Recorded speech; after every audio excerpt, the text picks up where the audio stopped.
you for watching. Thank you for listening. We have another exciting guest on the show today. Whether you be watching the video at some point or listening on the podcast channel here on the Horrific Podcast, I am super excited to talk to composer Adam Langston about his newest work in the film All Play Mother. And he has also composed a lot of work that I know our audience has listened to, whether or not they knew you, sir, were composing it or not. But your work that we reviewed on this show, I mean, you have done an Alien film, you have done an Independence Day film, you have worked on several TV projects, you have, worked with some of the most famous composers in film history. So your career was very exciting to research, and when I heard I was gonna get to talk to you, I was stoked, man. So again, thank you for coming on. Oh well, yeah. Thank you, Jimmy. Thank you. That's lovely thing today. Thanks. Um, so this movie, All Play Mother, was definitely a creepy movie. Talk to me about how this project got presented to you and then how you went about composing the music for it. It was well, it was sort of presented to me, or I heard about it from Brad, the director, who I knew already. I'd worked with in the past already, um, and we were just at a party. In fact, a birthday party for another friend of ours, who's another really good director. And Brad was he was just editing it at the time, I think, and he just talked a little bit about it, and it sounded really cool, really interesting. You know, it sounded like it had an interesting sort of horror or thriller, psychological thriller, really. Idea about these two children, young children, a brother and sister who lose their mother and they get adopted, and then lots of mysterious sort of things start happening in their new house and their adopted home. And I mean, I didn't know. I don't think I knew any more than that about it, really. I decided to send Brad a bit of music just as an idea, like a pitch, and it was not what he was looking for. But then, luckily, once once he had like an edit, a sort of locked edit, pretty much, he showed it to me, and we sort of went from there. So I listened to his his music references, his directions. He's a very musical guy. He was the editor as well, and he is a composer as well. So Wow. it's very cool working with him because he understands sort of you know um, the, the process and the challenges and things like that. Um, yeah, I started on it. You know, I went through chronologically, I think, which was quite nice, and went from the beginning, sending in the music. So yeah, it was a lovely process, really. Do you have a particular sequence in the film or song that you wrote that you particularly enjoyed writing and then hearing go from your thought and pen on paper to full blown accompanying this film? Yeah, I think it's probably in a way it was a challenge. It's one of the more challenging ones to do, but it's on the soundtrack. It's called Preparation. That music comes back a few times, and usually in these kind of montage sequences or semi-montage Hmm. sequences. Um, Initially, when the parents are sort of preparing the house for the arrival of these, their new children, and then a few other times throughout the film, it does get darker each time, I think, and kind of bigger.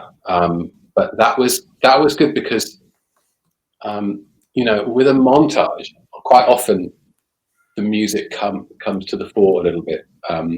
And there may be sound as well, but this music is quite good in montage for sort of making it cohesive, and because you see lots of different things, and it helps to smooth that over and to make it tie it together into one thing and make it sort of more than the sum of its parts, hopefully.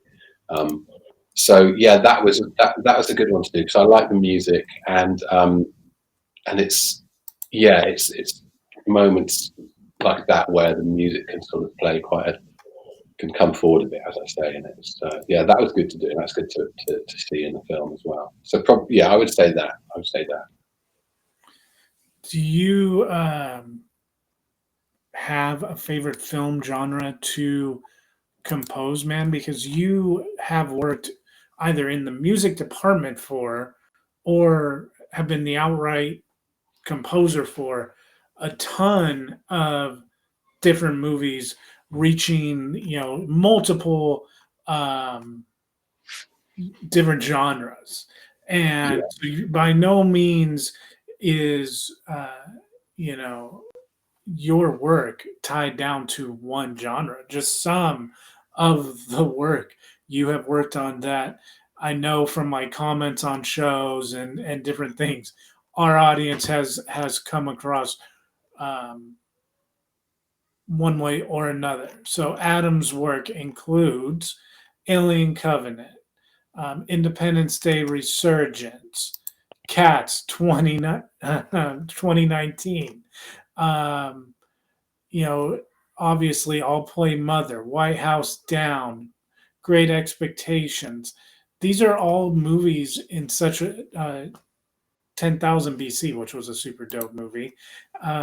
You have your name attached to, and these are all super rad movies to watch, and they're all great examples of your work because just in coming to mind, the um, accompanying score or soundtrack to these movies is all awesome, man. So it's really cool to see you touch all these different genres. But do you have a favorite that you like composing for?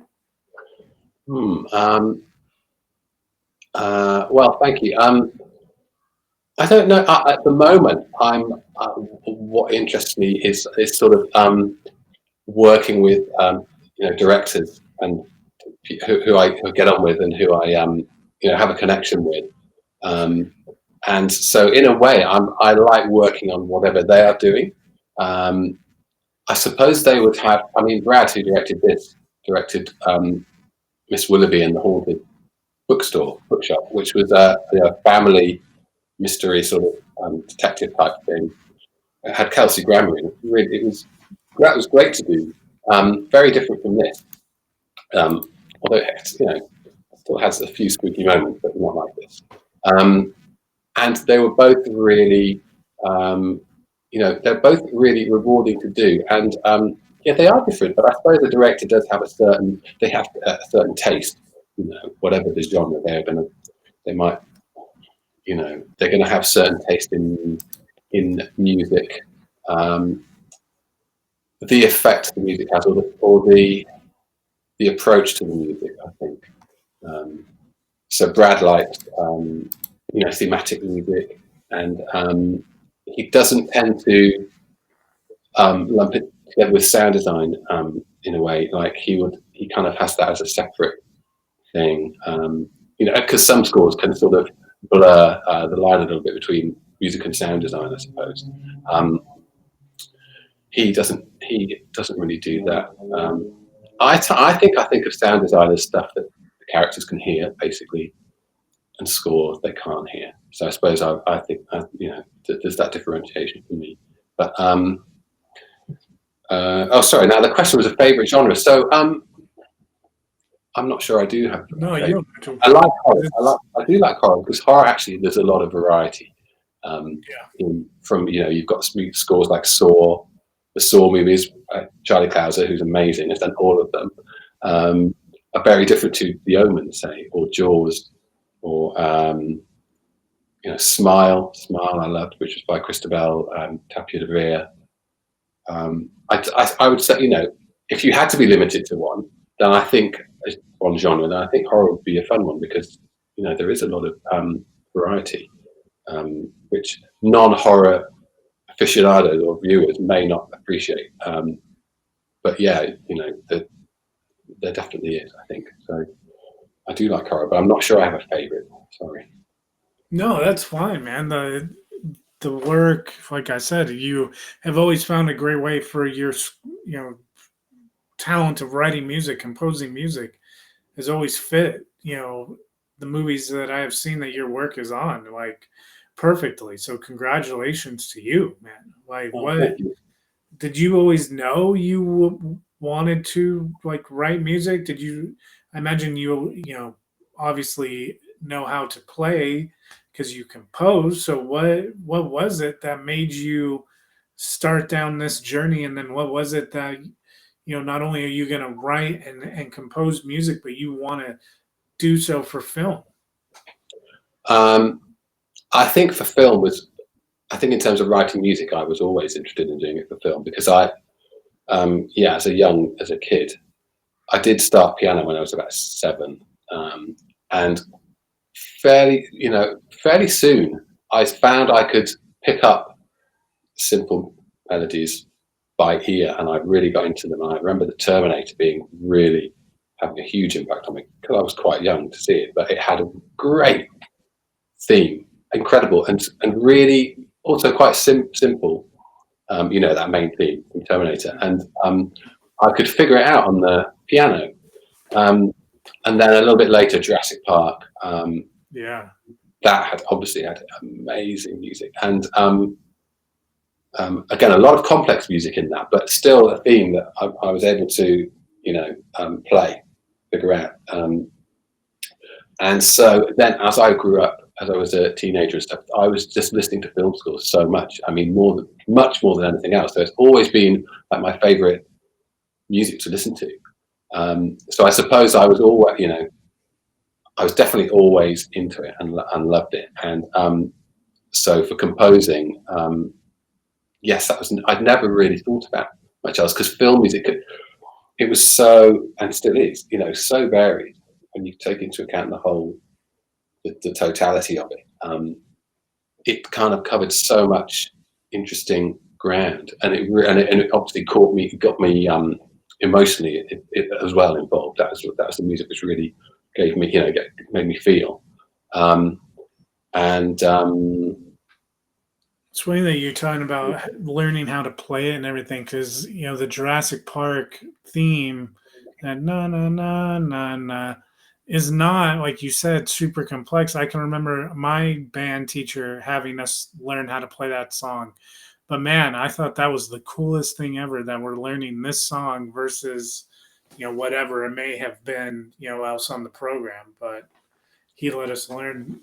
I want to say that, and E.T., so like a couple other Spielberg songs are pretty, the John Williams ones are teachable, that kids can get them, and that makes them have that much more interest in music. it is amazing when a piece of music gets linked, sort of indelibly linked and imprinted on a film like that. It it definitely helps people. More people will know it and enjoy it, I think. But just because films have such a wide audience, Mm. those Spielberg films especially, um, it's brilliant for kids. It was like just a world. It's a world of wonder. Those film scores. James Horner as well, like things like Willow. Mm. You're hearing they were like more than the sum of their parts, because although you're hearing strings and choir and orchestra, but you're also hearing, it feels like you're in this kind of cathedral of sound. And it was amazing to listen to those scores as a young person. It definitely got me hooked. Do you have a particular process, no matter what the project is, that you kind of go through in creating your music, or do you think that it depends on the movie? I do have what the thing I try to do, um, and this will work no matter what the project is try and come up with some kind of idea, some musical idea, and do it while I'm out and about, go on a walk or something, or not be sat at the piano or the computer, Mm. because I think there's two reasons. One is that if I can come up with an idea and then carry it with me, bring it home, and it's still there in my head, and I can then, and it's memorable. Then I think there's more chance that it will be memorable for other people, and they can carry it with them. And also, there'll be some simplicity to an idea that I come up with, that I'm not sitting and figuring out with an instrument. If I'm out somewhere, I think for me to remember it, it's probably going to be simple in some regard, and I think that's also helpful for film music. I think to get ideas across, especially now when movies are there's probably a little bit less space for long sections of music. Editing is a bit faster, a bit tighter than 30 years ago, say. So I think that's the one thing I always try and do, is come up with some kind of idea which is memorable and sort of graspable by an audience, or a director at least, and that tries to capture the identity, or capture what we want the music to do in the film. Because I really like the way Jerry Goldsmith's scores often are quite, they're very tightly constructed, so it can kind of be boiled down to a little phrase or a melody, and he can then extrapolate lots of material from that. So I think that's a great way to do it, and it's. I don't think it always works. Sometimes I'll sit down at a piano and write stuff, but it's quite nice to try and come up with something that is memorable, that you can hear in your head, because otherwise how will anyone else? Because we can hear in our head that Jurassic Park theme. You just sang it out loud. Mm-hmm. Many people can. So yeah, I suppose that's something I've always done, I think, so far. Yeah. Do you have a particular kind of horror film, getting back to All Play Mother, because you touched on the fact that horror in itself has so many different variations, and with that comes the music that you could potentially compose depending on the film. I mean, everything from Hitchcock's Psycho to that sharp chord in Insidious. They're both played on string, but they're completely different just in those two examples. Do you as a fan have more of a favorite, I guess, music accompaniment, whether it be Carpenter's Halloween and that iconic theme, or whatever it may be? What is your favorite piece of horror music? I think, because there are so many amazing ones, like you've mentioned some already, and there are ones which are sort of like Jaws is amazing. I don't know if that really counts. And The Omen is amazing, but the one which is definitely horror, which I just always go back to, is Candyman by Philip Glass from the 90s. Because it does have a spooky little theme, but it's also got all this amazing choral, choir music. I don't think it's any orchestra. It's choir and organ and piano. So it's he's limited the color palette a little bit, but he makes this really beautiful music. I mean, you would not know really it was from a horror film, I think, some of that, if you just heard it without knowing. That I found that really stunning, really emotional, and really a really clever way of sort of having the music be illustrate things which are not necessarily on the screen, so it can be like a subtext, because in the sense that you don't need to be, you can see what's on the screen, so the music that's there already. So the music he does kind of adds this other thing of this. It kind of mythologizes Candyman, and it's got this tragedy to it, and voices. It's all chorus, so these voices are like calling out, and yeah, because it's a very tragic story in that film about that character Kenny, of what happened to him. That's one that I always remember, and I just think it is stunning. That's really beautiful music, and it's a really horrific film, in many ways as well. I think that's just fantastic, and Philip Glass is amazing. I mean, he's a composer of like operas and things as well. He's a legit sort of iconic sort of 20th century and 21st century, I guess, composer. So it's not like he's done loads of movies, but he's done.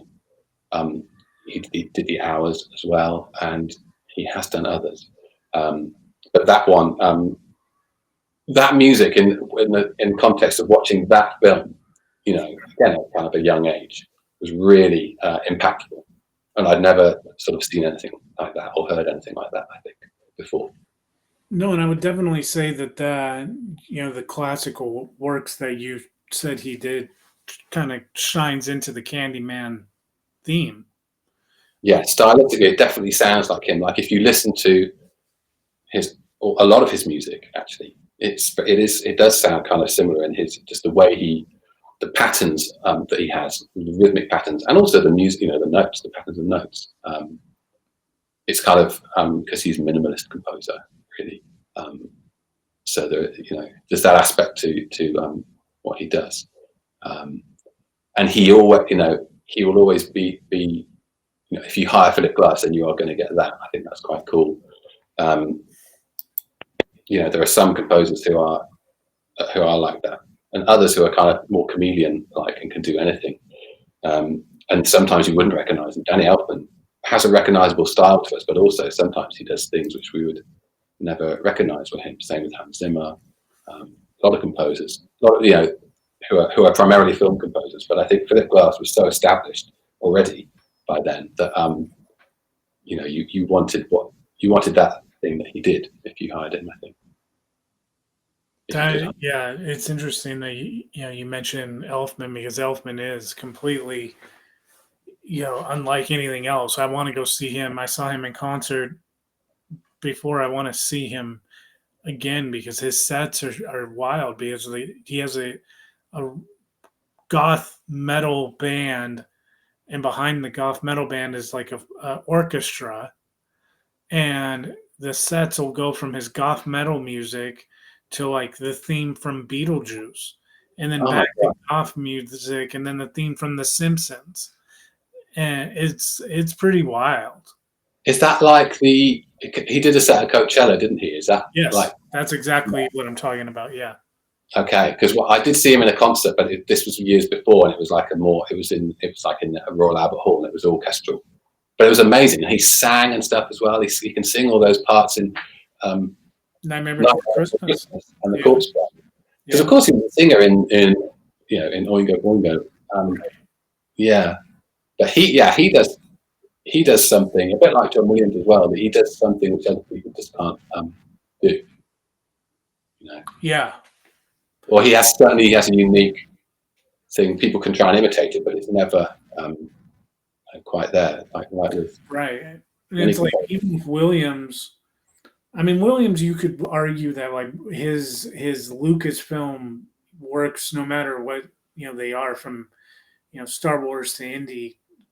He has that very much like a Flash Gordon tendency to him. Very like dun dun dun dun dun dun, dun, like that's John Williams, and even like his his other works, like they're all very strong in the theme. Like E.T., very strong theme. Jurassic Park, very strong theme. Like, so he very much is the theme guy. Where Elfman not only has done some really strong themes, he's done them in like they don't sound anything like each other, which is pretty wild. His themes are really interesting. I mean, his Spider-Man theme is kind of almost like a web, or it's like a maze, because you don't really know where it's gonna go next. I love that one. He's done he's done so many great ones. And Williams can also go quite horrific, like with War of the Worlds. For sure. No one. That probably does have a bit of a melody, but it's not one that everyone knows. I can't. It's interesting how much music creation and horror movie creation go hand in hand. Like you have Carpenter is a music guy. Um, Craven was a music guy. Not only Carpenter was a music guy, the guy who was the original Michael Myers, Nick Castle, very much a music guy. Uh, Oh, a lot of the guys Friday the 13th, music people. Like Rob Zombie. Rob Zombie. surprised how many of these guys, I've been lucky enough to get to interview that also, you know, were in some kind of a band or still are in some kind of a band that they do as kind of their hobby. And it's like, you have like very much composers who, like yourself, who do this as your career and you're doing different scores to different movies all the time. Um, but then you have like this subset of people on the indie scene who are trying to be an actor, trying to do whatever, but they also love to write music, or they are also in a rock band, or also in a country western band, and all the way up to John Carpenter, who's sitting there. He's not directing any movies, but you can still go see him on tour and watch him, spin records right now. It's wild how they're interlaced. And the Charlie Clousers from Nine Inch Nails. Well, yes. And Atticus Ross as well. Yeah, you're right. Yeah, I wonder why that is. Yeah. I'm trying to think of others now. Directors who do the music. But yeah, John Carpenter is obviously the one that springs to mind.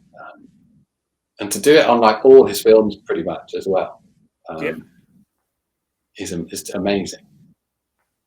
And like I said, the dude is pushing like 80 years old and he's still out there going on tour, playing for 90 minutes, 2 hours. It's wild. I'd love to see him actually as well. I'd love to see his show. Oh, yeah, absolutely. Like, our shit, I would love to see him put me in a theater and throw Halloween on and put John Carpenter in a recliner and give him a microphone and just let him talk the whole time. Like, shit, give me that experience. Yeah. Halloween is absolutely great. I mean, that's another one that definitely was properly scary, I found as well.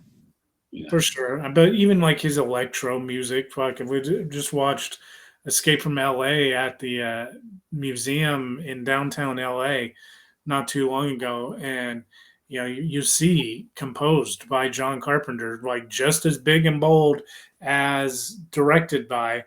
So he wanted everyone to know that I'm taking you on this ride completely directed, and I'm making all the music. And when you listen to his like straight to Apple Music, Spotify music albums, you definitely get that electro syntho type vibe to what he actually likes composing a lot of. Yeah, he definitely earns the. I don't know if he puts a film by John Carpenter on his films, but that really is because it really is like the whole film is kind of.